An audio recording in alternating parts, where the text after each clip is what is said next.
They said she was just the help, but in one night, everything changed. Picture this: a billionaire's mansion, secret rooms, hidden cameras, a family with blood on their hands, and one girl who walked in to clean their floors, but ended up exposing their darkest secrets. This isn't just a love story. This is a war between two worlds. And by the end of this video, you'll discover the one thing that almost destroyed them both. Zainab's story begins in the trenches of Mushi, but here is what nobody tells you about poverty. It doesn't just steal your money, it steals your dreams, piece by piece. At 12, she watched her father pack his bags. "I never wanted this life," he said, walking out forever. By 18, her WAEC results arrived the same day thieves stole her phone. The university's cruel joke, she couldn't even afford to check if she passed. But Zainab had something most people don't. She refused to break. When her mother collapsed from diabetes, Zainab made a promise: "I will find a way." That's when Sister Margaret from church whispered about a job. "The Bakare family needs help."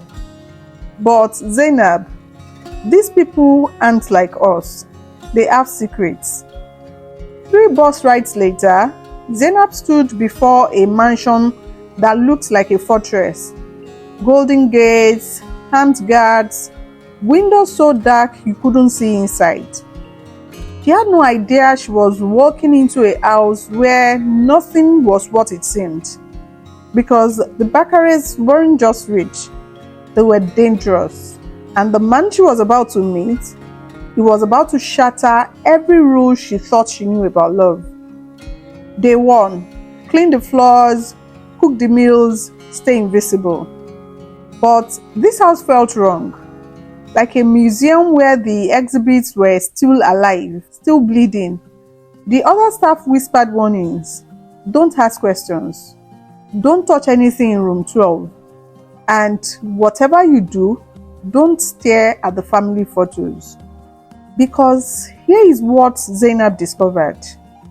In every family portrait, there was a woman who looked exactly like her. Same eyes, same smile, same everything. Mrs. Bakare, supposedly in Dubai for business, had been gone for 3 years. Her toothbrush was still by the sink. Her perfume still hung in the air. But her clothes, they were Zainab's exact size. Then came night 3, 2:40 a.m. Jazz music bleeding through the walls. Zainab followed the sound to room 12, the forbidden room. She pressed her ear to the door. A man's voice, broken: "I should have saved you. I should have. The door creaked open. There he stood, Yemi Bakare, barefoot, disheveled, a whiskey bottle trembling in his hand. But it was not the alcohol that shook him, it was the guilt. "Who are you?" he whispered like he had seen a ghost. "Zainab, sir, No," his voice cracked. "Who are you really?" And that's when Zainab saw it. Behind him on the wall was a painting. A woman who looked exactly like her, with a knife through her heart. What had happened in this house? And why did this billionaire look at her like he had lost her before? They say love makes you stupid, but what Yemi did next, it was either genius or suicide. It started with small moments. He would call her to room 12, not to clean, but to talk. "Tell me about Mushi," he would say. "Tell me about real life." She would laugh. "Sir, you have real life. Private jets, designer." No. His eyes went dark. "I have a prison made of gold." Then came the questions that changed everything. If you could have any life, what would you choose? Do you think people like me deserve to be loved? Would you ever trust someone who has made terrible mistakes? But here Here is what Zainab didn't know. Every conversation was being recorded. Every smile was being photographed. Every laugh was being weaponized against her. The Bakare family was building a case. Evidence that she was a gold digger, a manipulator, a threat, until the night everything exploded. A private party, Lagos elite, champagne worth more than most people's houses. That's when Folake Adebayo, Lagos socialite and Yemi's ex, decided to humiliate Zainab publicly. Yemi, darling, she poured loud enough for everyone to hear. Is this your new charity project? How quaint. The room erupted in cruel laughter. Zainab's face burned. She turned to leave, but Yemi stood up, slowly, deliberately. Actually, Folake, his voice cut through the room like a blade. Let me introduce you properly. He took Zainab's hand. This is my fiancé. Phone started recording, just dropped. Someone screamed, but Yemi wasn't done. And since you are all here, he pulled a ring that cost more than most people's houses. Zainab, will you marry me? The room went dead silent. But what happened next? It wasn't just a proposal. It was a declaration of war. And the Bakare family, they were about to show Zainab exactly how dangerous it is to fall in love with a billionaire. The headline wrote itself, from mob to mansion, the maid who trapped a billionaire. But headlines are just the beginning. What the Bakare family did next, it was psychological warfare. The family meeting wasn't just a conversation. It was an execution. You will not marry a maid. Yemi's aunt eased. Her words dripping with venom. She's using you, his uncle added. Wake up before she destroys our legacy. But Yemi's response shattered everything. Then take it all. Take the money, the company, the name. I choose her. Zainab begged him to stop. Please, sir, I can go. I don't want to destroy your family. He grabbed her hands, tears in his eyes. You're not destroying anything. They destroyed themselves years ago. You make me want to be better. But the Bakares weren't done. Not even close. 3 days later, a video went viral. Zainab's sick mother being dragged from her home by men in black suits.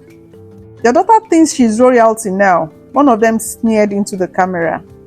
Let's see how royal she feels when Mama is on the streets. The video had 2 million views in 6 hours. Comments flooded in. This is what happens when you forget your place. House girl tried to play queen and destroyed her family. Money can't buy class. That night, Zainab collapsed in Yemi's arms, sobbing. I never wanted this. I just loved you. But what she didn't know, the Bakares had saved their cruelest move for last, and it would force Zainab to make an impossible choice.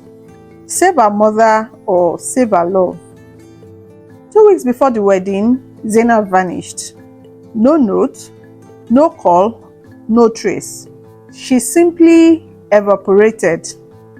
Yemi went insane. He hired every private investigator in Lagos, offered 50 million naira for information, posted a photo on every billboard in the city. But here is what really happened. The Bakares had made Zainab an offer, the kind you can't refuse. Leave now and we'll pay for your mother's treatment. Forever. Full scholarship for your siblings, a house in Canada, a new life. Stay and watch everyone you love suffer. So she left because sometimes love means sacrifice, even when it destroys you.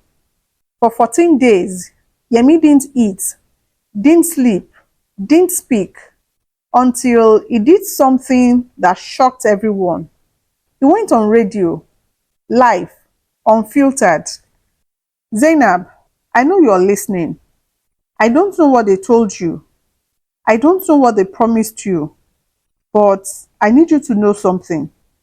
I never wanted a perfect woman. I wanted you. The girl who laughs at my terrible jokes, who falls asleep reading to me, who sees past the money to the broken man underneath. Come home, we'll figure it out together. Then, 3 days later, a miracle. She appeared like a ghost in the rain, soaked, exhausted, carrying nothing but a small bag and a broken heart. I wasn't running from you, she whispered. I was running from a world that told me I wasn't enough. But then I realized something. Your family can buy silence. They can buy fear. But they can't buy the way you look at me when you think I'm not watching. Yemi dropped to his knees, right there in the rain. Marry me, not as a billionaire and a maid, but as two people who refuse to let anyone else write their story. They married 3 days later, not in a cathedral or a ballroom, in room 12, the forbidden room. Because here is what Zainab finally learned. Room 12 wasn't just any room. It was where Yemi's mother used to paint before cancer took her. The room where she taught him that love isn't about status. It is about seeing someone's soul. And the painting of the woman who looked like Zainab, it wasn't prophecy.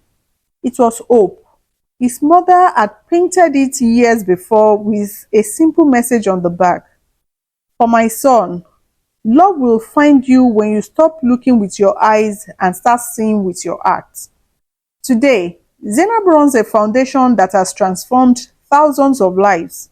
And when people ask her secret, she smiles and says, I didn't fall in love with his money. I fell in love with his midnight confessions, his terrible dance moves, the way he cries during animated movies, and he fell in love with the girl who saw past his walls to the man who just wanted to be chosen for who he is, not what he owns.